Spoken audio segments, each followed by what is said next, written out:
fundraiser was yesterday.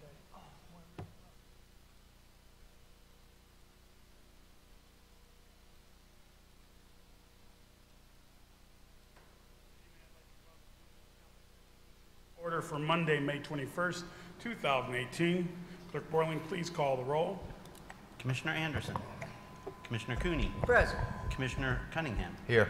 Commissioner Sykes. Commissioner Urban. Here. Vice Mayor Knott. Mayor Hopewell.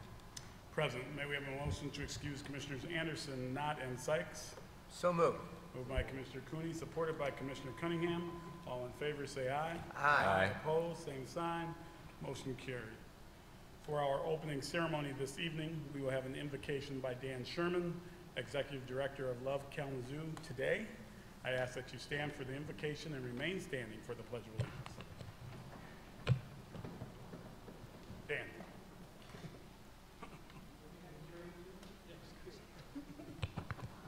Thank you, Mayor. Good Commissioner.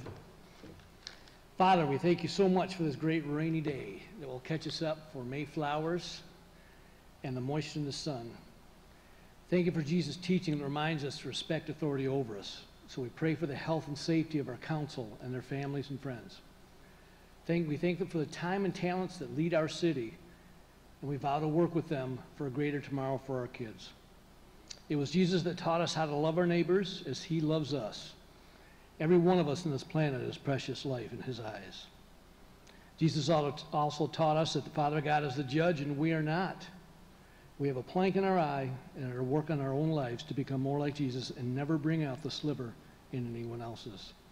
As we listen and discuss tonight, may this be a fruitful exchange and may the result lead to better solutions and a hope for the future of Kalamazoo.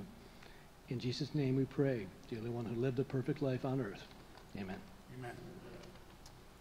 I pledge allegiance to the flag of the United States of America and to the republic for which it stands, one nation, under God, indivisible, with liberty and justice for all.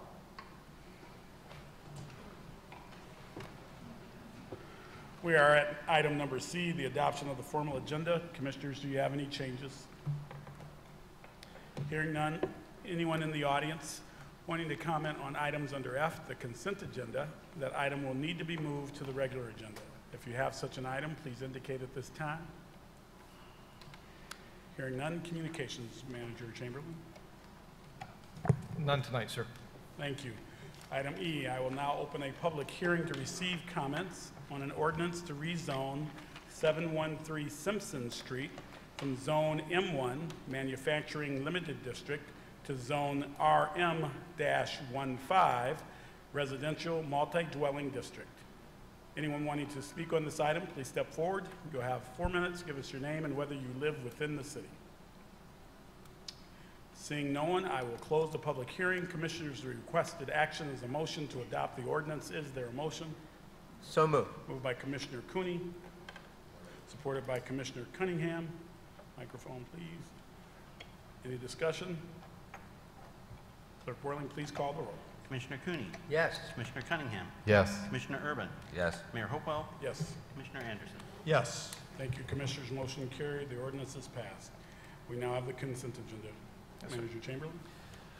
First item on the consent agenda is approval of a contract with CDW Government Incorporated for the purchase of computer hardware for the water system supervisory control and data acquisition project, also known as SCADA, in the amount of $113,430,008.18.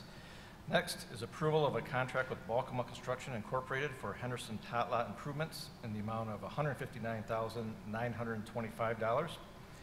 Next is approval of a contract with Tetra Tech Incorporated for professional services related to the design of the Water Station 24 and 25 upgrades project in the amount of $184,460.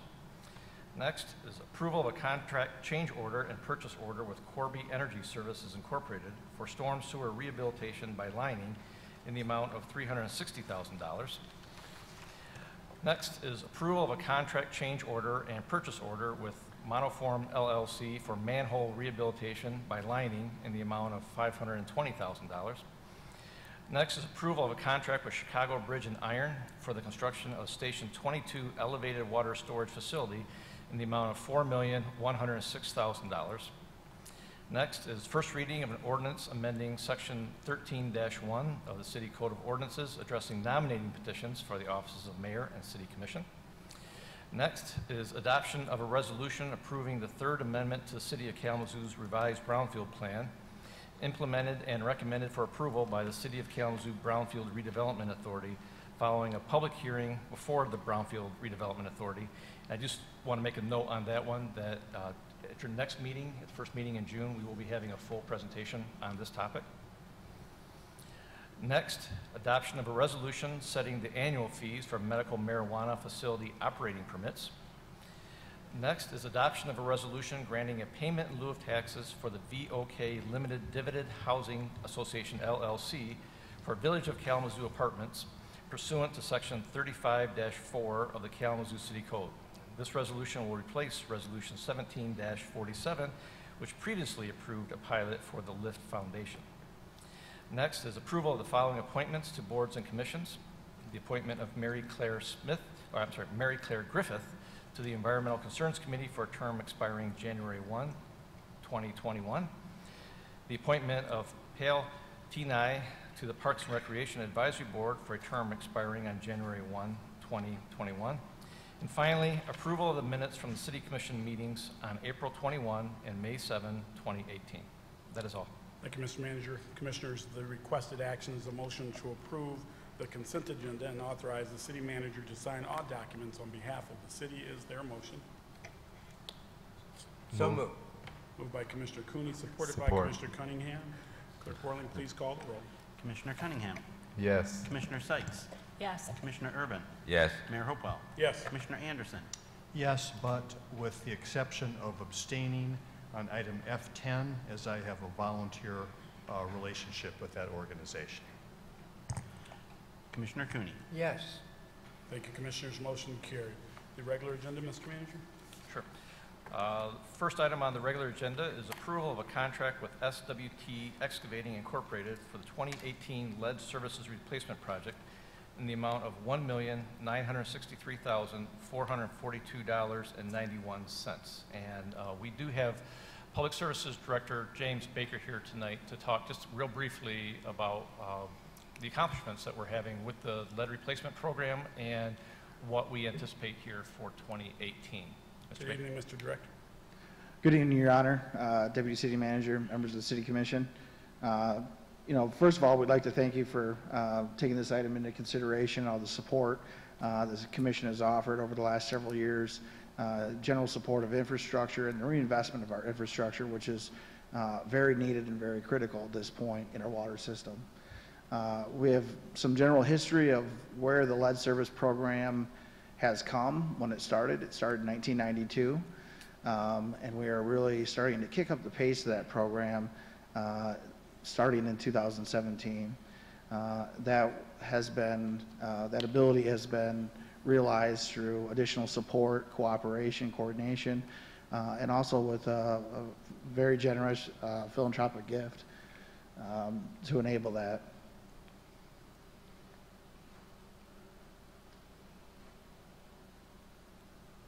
So looking at the funding, the specific funding for the program, it's about a $2.5 million a year program to pay for 500 lead services. Of that $2.5 million, we rely on $500,000 from the Foundation for Excellence. In 2018, the specific funding model, we had some carry forward from the Foundation for Excellence expenditures. We also had a grant from the DEQ. So the 2018 funding model is a little bit different than the overall model. However, year by year, we're still looking at about $2.5 million for 500 replacements. Getting into the specifics where we plan to do those replacements, again, we're in our core neighborhoods, and we'll be in our core neighborhoods for some time to come. This is a 20-year program at about 500 replacements per year. Mr. Director, that was core, just making sure folks understand you didn't say poor, but No, you said core. That's correct, Your Honor. Core neighborhoods, yeah. That's what I thought. Just Yeah. wanted to reemphasize. Core neighborhoods, correct. C-O-R-E. Yes, Your Honor. All right. And with that, that's about all I have. Is there any questions? I'm available for them to answer anything about the lead service program. Okay, Commissioners, we're in question mode. Commissioner Anderson? Thank you, Director Baker. Just a couple things.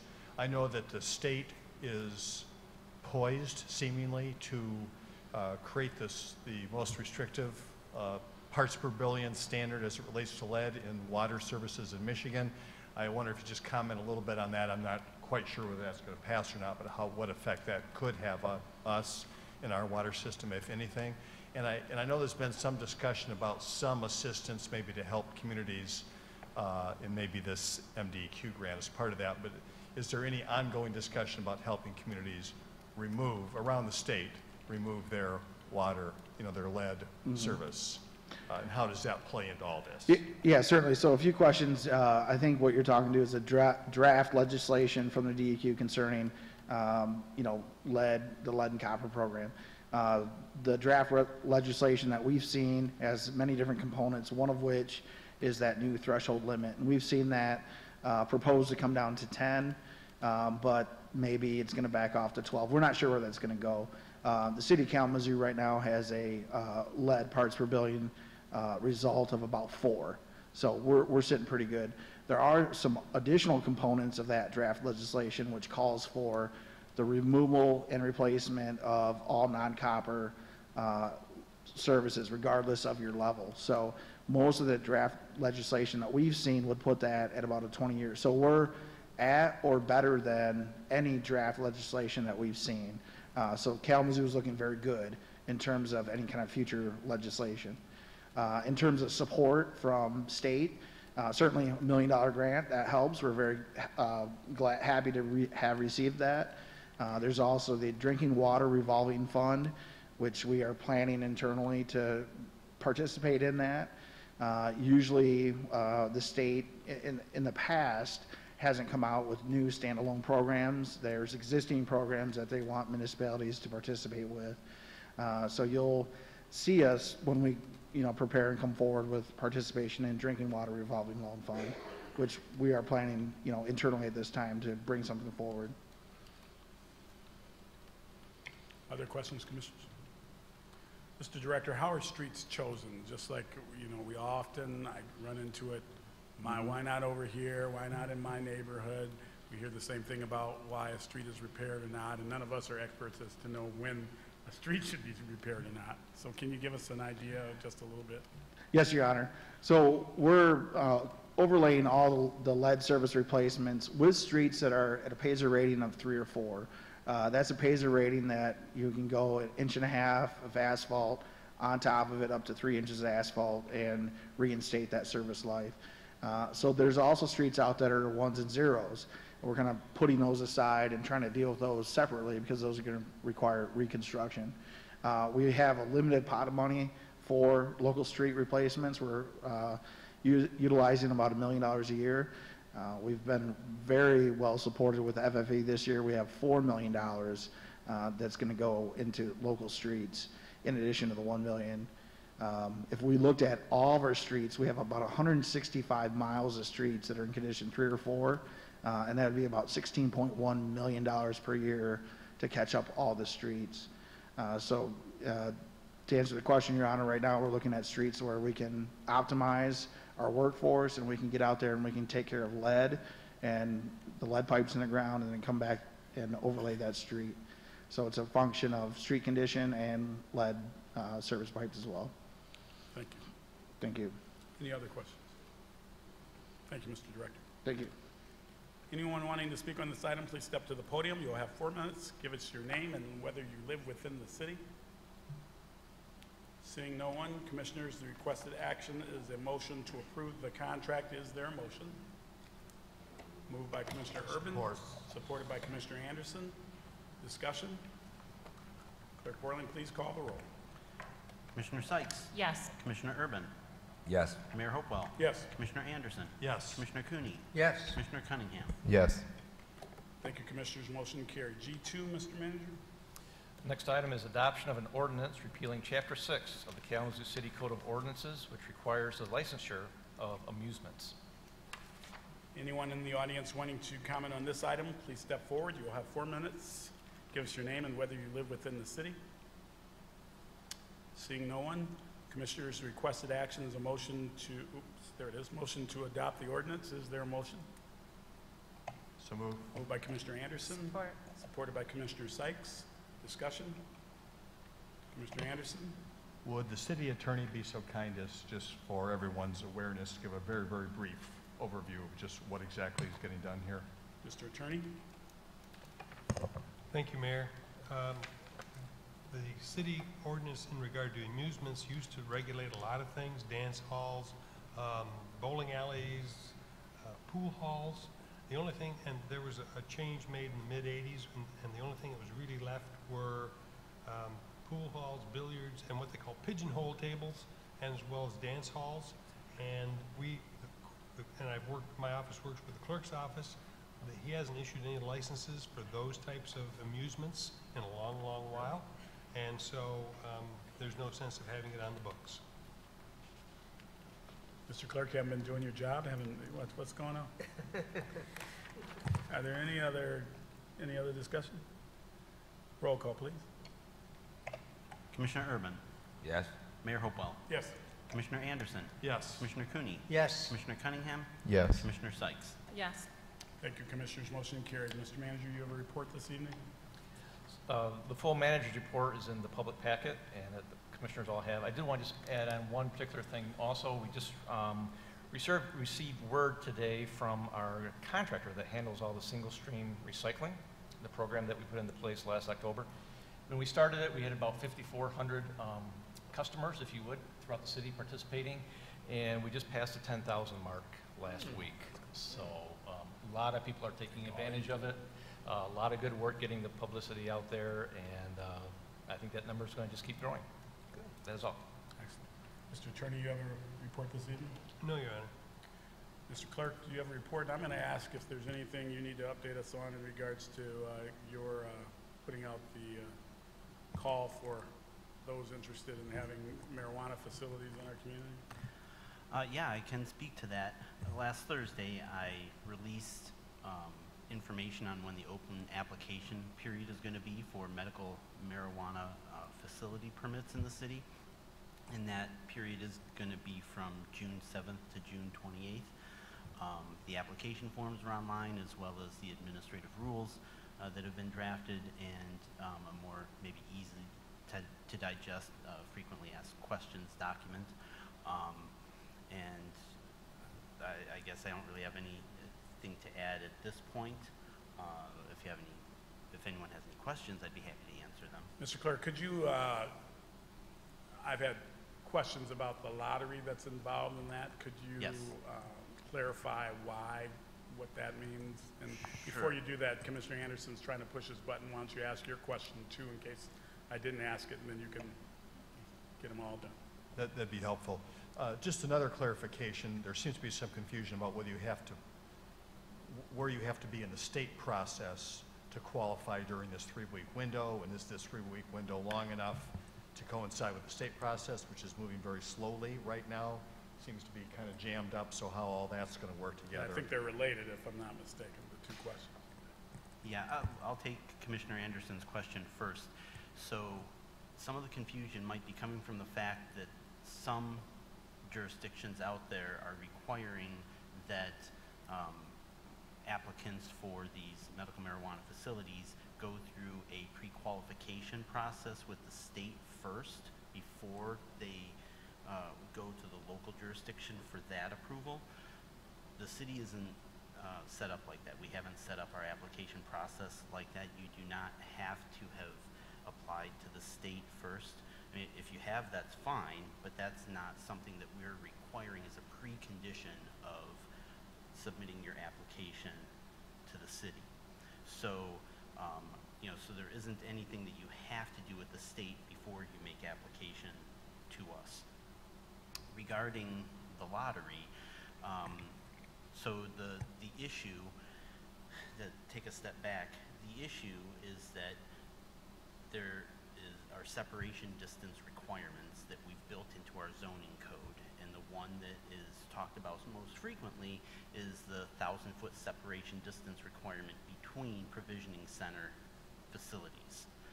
And the question comes up because we don't have any of these permits issued, there are no state licenses issued yet. If someone comes in and applies, how do they know whether or not they're going to conflict with another facility? Well, as of right now, we don't have any facilities in the city.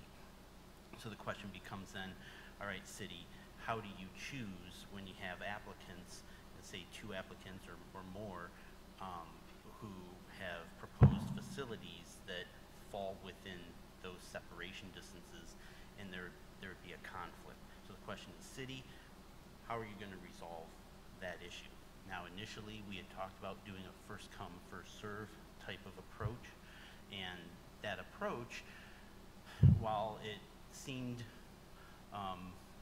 it seemed like a good approach at first, when you start to analyze it and say, okay, when we say first come, first serve, what do we mean? Do we mean the first one in my door to make application? Do we mean first come, first serve to get through the entire process? And as we started looking at that, either way, if we say first come, first serve through my door, that's going to create a kind of a Black Friday circus kind of atmosphere that we really didn't think was very good for anyone involved, really. There were safety concerns and how that might work. So then we looked at, well, what if we wait until the end of the process and kind of who crosses the finish line first? Understanding that an applicant's going to come to my office, and what they're seeking or what they're going to get first, if they qualify, is a provisional approval. Then the applicant will take that provisional approval, go up to the state to get the state license. Once they have their state license, they'll come back to me and get their actual city permit. And so at first, if we say, well, it's whoever gets all the way to the very end and get their permit, what we discovered in the state process is that the state is going to require these facilities to be completely built out. They're going to have to, before the state will issue their license, they're going to require a certificate of occupancy, they're going to require an inspection. And so, if we had said whoever crosses the finish line first gets it, we would have created a situation where businesses would have had to have invested considerable resources to build, rehab, furnish a building, not even knowing if they would actually get a license. That didn't seem right. It didn't seem fair. I mean, I wouldn't make that investment, with all that uncertainty. So we said, how can we give businesses that certainty? And we came back to the idea of a lottery. And for those applications, those applicants, where they're applying for facilities at locations that conflict within that separation distance, at the end of the application period and an administrative review period, we will hold a lottery and, pulling names out of a container, set the order, and that's how the licenses will be issued. Commissioner? Very helpful, I appreciate that. One thing I imagine in this lottery process is that there could be a bit of a overlapping Venn diagram kind of thing that happens in terms of distances, where depending on which one gets picked, where you're starting could affect all the other concentric circles after that. So how are you going to approach that question, I guess, or that concern about how to deal with that issue? Well, the lottery process itself will actually address that, because we're going to simply put all of those applicants, like I said, put the names into a container, draw them out, and we will then create a list and ordering of those. And then you start at the first one and say, okay, are there any conflicts? Well, it's the first one, there's not going to be any conflicts. So you say we're going to issue them a provisional approval certificate. Then you go to the second one and you say, all right, are there any conflicts with this one, including that provisional approval certificate we just issued? And then you go down, so we did think about that exact scenario. You have a block, let's say, and if a property at one end of the block gets an approval, well, a property at the other end of the block might be outside that 1,000 feet and be fine, but it's not fine for a property in the middle of the block, right? So I think that's what you're getting at. So that this process will do that, because we'll just take it in order, and then, you know, the second one that gets drawn might actually be located on the other side of town. Okay, no conflict there. And then you come back to it and you sort it out that way. Any other questions for the clerk?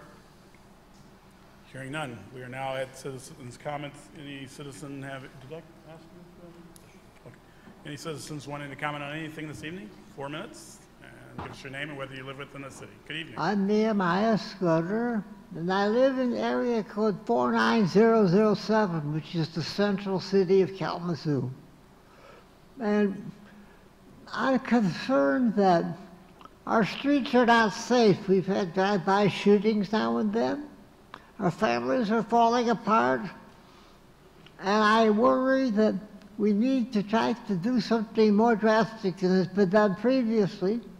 And my suggestion is to get together the political people of Kalamazoo, like you folks, with the religious people of Kalamazoo, like our ministers, and see if we can't get some more action on some of these issues.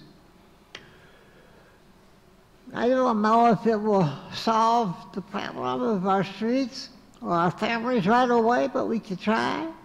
And I think we need to try at least. Thank you. Thank you, sir. Next, please. Good evening. Good evening. I'm Eddie Anderson III, resident of Kalamazoo City. Okay, so I was trying to catch you guys before we switch the subject of the medical marijuana. I'm just wondering, when this next election comes up, November 2nd, the recreational portion of this will be on the ballot. Let's say that passes. Will the zoning change, or are we going to stick to the same zoning that's already mapped out? Mr. Borling, maybe he can answer that. It's going to be the same zoning? Yeah, we let you have your time, and then if Oh, someone okay. can answer it All right. afterwards, they may try. All right. Well, that's one concern as an entrepreneur. I see that a lot of the land is being bought up across the city at a rapid pace, so I'm sure it's going to happen. The lottery is very confusing. It's teams of us out here trying to figure this out. I think this is a big financial jump for the state of Michigan, not only Kalamazoo, but for the whole state. It's just very confusing, this process. Also, the youth of Kalamazoo, Michigan. I deal with the youth at a major rate. I have a travel basketball organization, and it's about 100 kids. I say 90 boys and about 15 girls I'm dealing with this summer. And it's been kind of chaotic with gym space. Nobody wants to give us a gym. I used to rent through KPS. They changed their rules. The churches, you have to be a member. The Douglas has, what's it called? Their program that they're running, Boys and Girls Club, which I do have a coach or two that's a part of the Boys and Girls Club, and we're using Northeastern right now for the high school boys, but it's been hectic. I'm hoping to get some help from you all or the city to back us up with gym space or even finances so we can rent a space. I do have a partner. We have 12 acres right now. We're planning on building a gym, but when I looked at the cost of a gym, it's very expensive. So in the near future, I'll be back with some numbers, and maybe you guys can help us out or think about that. We are a basketball city. I believe we're a very athletic city, for one. That's one way to keep the youth busy, is to allow them to participate in youth sports. Yes, there's plenty in town, and they're expensive. The average north side family, south side family, east side family can't afford it. My program costs $365 just for a spring semester, and then what I do for summer, I do per tournament, meaning you pay per tournament. If it's 10 kids on a team and the tournament costs $350, the 10 kids pay $35 a piece. But these tournaments, we travel. Fort Wayne, Chicago, Illinois, Detroit, Michigan. So we have to bus the kids, and usually it's a group of coaches or parents taking these children with us, feeding them, housing them, running up and down the highway. This is my 3rd year doing it. I would like to keep doing it, but I'm reaching out to the city for some ideas to get some help with this, and hopefully we can keep on in the near future. Thank you. Thank you, sir.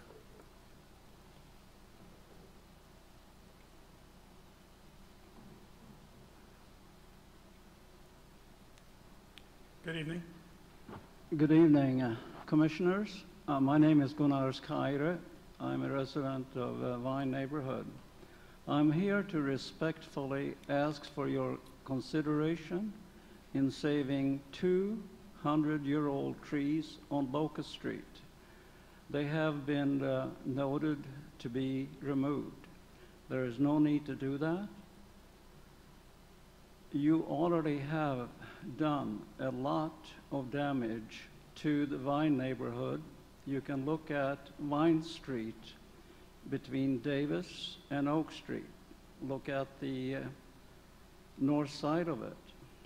When you cut down trees that belong there because they go with everything that the neighborhood represents, it's just a disaster. So please leave the trees. Thank you. Thank you. Anyone else wanting to address the commission? Seeing no one, we are now at Commissioners' comments. Commissioner Sykes. Thank you, Mayor. I just wanted to respond very quickly to the youth basketball program, and let you know that I'd like to follow up with you because I have some ideas around that. So I'll be reaching out to you. I'm wondering if at some point, Director Baker, we can check in on the tree removal and understanding, the purpose of that removal. So those are just a couple of quick notes. So something that's been weighing on my mind pretty heavily for the last couple weeks that I just sort of want to share with my colleagues and with all of you out there is a case involving a 15-year-old child named Isaiah Gaddings, who, if you remember the video of him choking his teacher a while back that went viral and there was a lot of talk about it, he got himself in some trouble. But I've been asked to come in by an organization called See Change to learn more about that particular case and what's happening there. And so finally I went to his court hearing last week on Friday. I have had a chance to meet with his parents, who are very much engaged and very concerned and very active in trying to support him and have been for some time. I have read the entire police report, all of the witness statements, and I am deeply, deeply saddened by the lack of services this child has received. I'm deeply troubled by our willingness, and specific folks' willingness to cast this young man away without having heard many of the issues. So without going on for too long, I will just share that he has been found not criminally responsible for his actions and not competent to stand trial.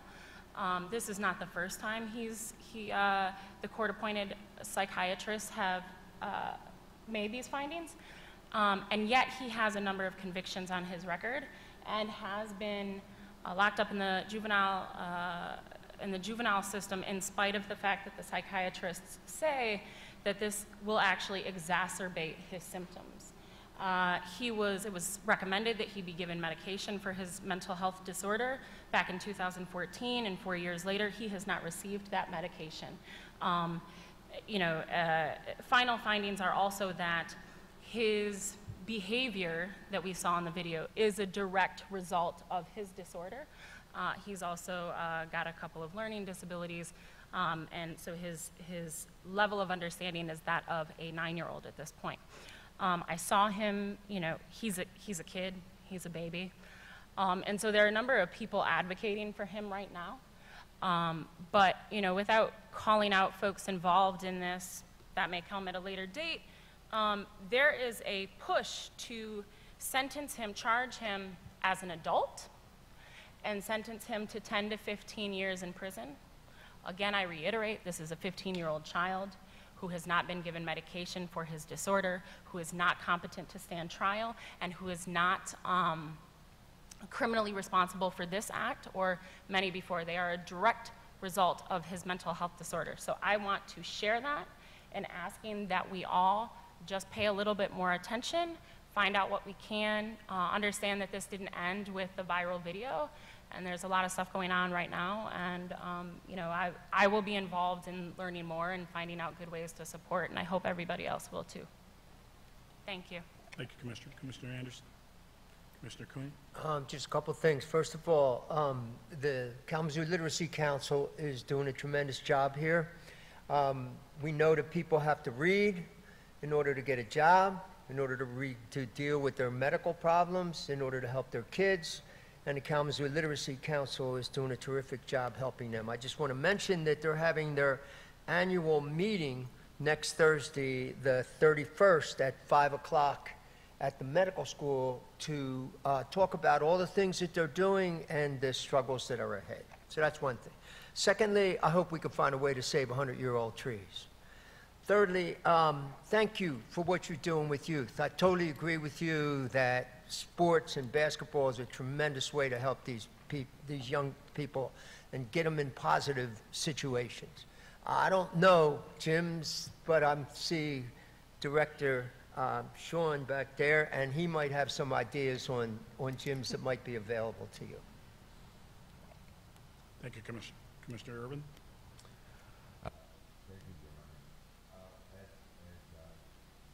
Whoops, there we go.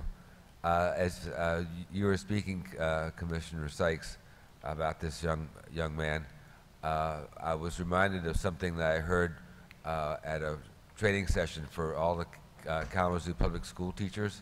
It was a 3-session series of seminars and videos starting last January. The key phrase from the first one regarding children who are and youth who are difficult in school is, instead of asking what's wrong with you, ask these children what has happened to you. And that just changes the perspective so completely, and really gets closer to actually good problem solving rather than blaming. So that stuck with me, and I just wanted to pass that on. You might think of using that phrase yourself when you see a situation that's awkward and you are debating how you should respond. Thank you, Commissioner. Commissioner Cunningham. So to speak to the 15-year-old in his situation, I think this is a conversation that we as a commission should start having more often in regards to mental health. Working over at the Kalamazoo Psychiatric Hospital for 7 years, I had the opportunity to kind of see how the system works and the loopholes in the system, and how certain individuals in our community are not receiving the services that they need, especially if they're not violent. And then oftentimes we are seeing situations such as this, where when they are violent, the only place for them is jail or some style of imprisonment. And so I think that is very important that we start continuously learning in this field, see how we can be supportive to that community. In regards to mental health, we know that's typically one of the last places that gets funded, because it's very hard to quantitatively measure some of the issues that we deal with in that department. But I think it is definitely worth noting, and I commend you and support you in that struggle, Commissioner Sykes. We have Memorial Day coming up. I look forward to celebrating our veterans who have served at some point in our community on many different levels, who've sacrificed on many different levels. Another thing in regards to Mr. Eddie Anderson, first I want to say thank you for the service of that you do for our community. For those who do not know, I am a coach for the Northside Rocket Football. In my first year, I had the honor of coaching alongside Mr. Anderson. And if you do not know him and the work that he has been doing in this community, I will say that he has had the impact, maybe if not more, than a lot of individuals who hold a lot of high titles in this community, and he goes under the radar in a supportive way of our children in ways that you cannot imagine. I've been asked on numerous occasions to do something as simple as picking up kids from the mission to bring them to our games. And although I have a surface level relationship, I will say that Coach Anderson has personal relationships with these individuals. And the sacrifice and the money and the time and the effort and the clothing and the food and the investment that he has not only invested but orchestrated can't be measured, can't be quantified, but I am truly appreciative. In that light, I will say to you, Mr. Anderson, that the Group Violence Intervention is an organization or a part of the city and a movement for us to try and deal with group violence before individuals become of age and partake in it.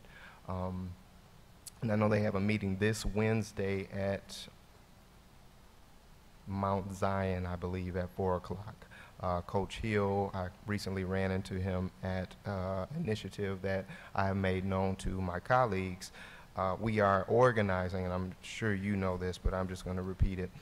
We are organizing to bring together all of the youth football leagues here in Kalamazoo. There are approximately 11 leagues.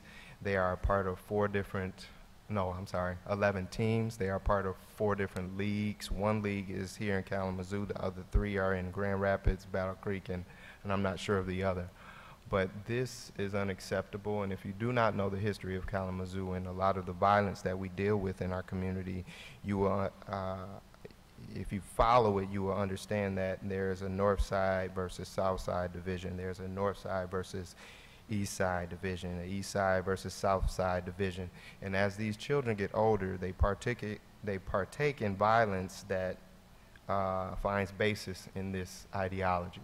And I believe it's unacceptable, and I think that it is imperative that we start trying to break down these generational issues that we've been dealing with, not only for the kids, but even for the parents, the coaches, and others. And there is a group of individuals who are not necessarily from this community, but are invested in this community, and I think that's important to note that these are individuals who already haven't burnt bridges, haven't caused issues, and we've been working to unify these 11 teams. Long story short, there's only 4 involved right now. And it's not a money issue. It's not a, the league rules issue. It is strictly an issue of I don't like them, and therefore I will not participate. So I want to highlight the issues that we have, if you are not aware of them, and how deep they go. So one, like I said, I ask that you reach out to the Group Violence Intervention, and that'll kind of engage the city and how we can potentially, and they're exploring ideas of how they can potentially help with that cause on that front.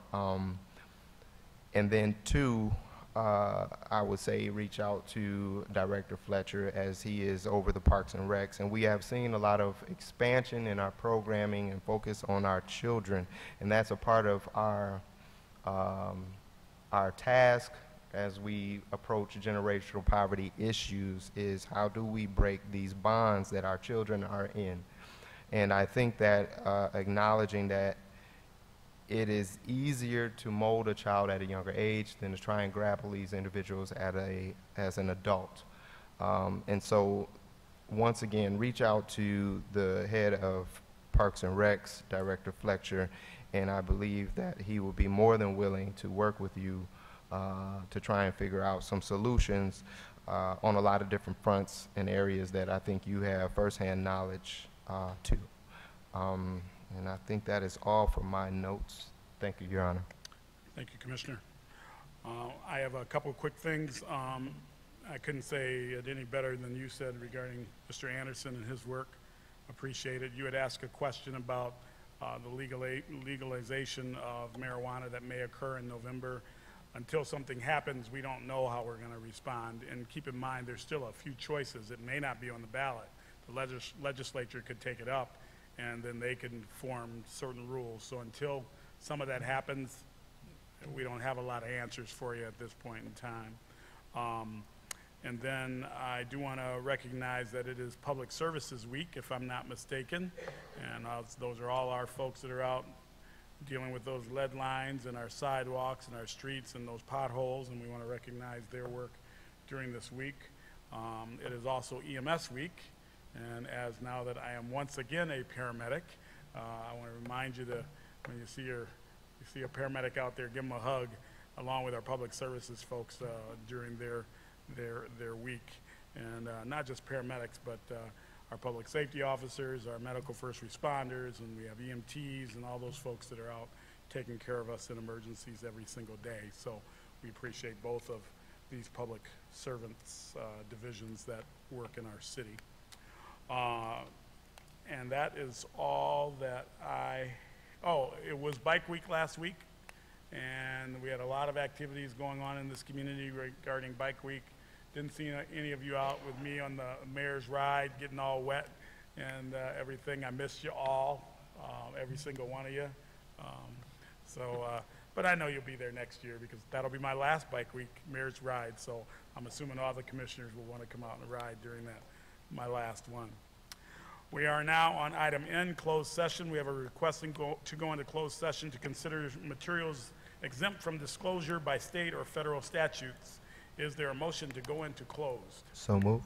Moved by Commissioner Cunningham. Support. Supported by Commissioner Anderson. We will not be coming back for action after this item, so we stand adjourned. I got to vote. Oh, yeah. Can we have a roll call, please? Mayor Hopewell. Yes. Commissioner Anderson. Yes. Commissioner Cooney. Yes. Commissioner Cunningham. Yes. Commissioner Sykes. Yes. Commissioner Urban. Yeah, Commissioner Sykes said I could just close it and go, so we are adjourned.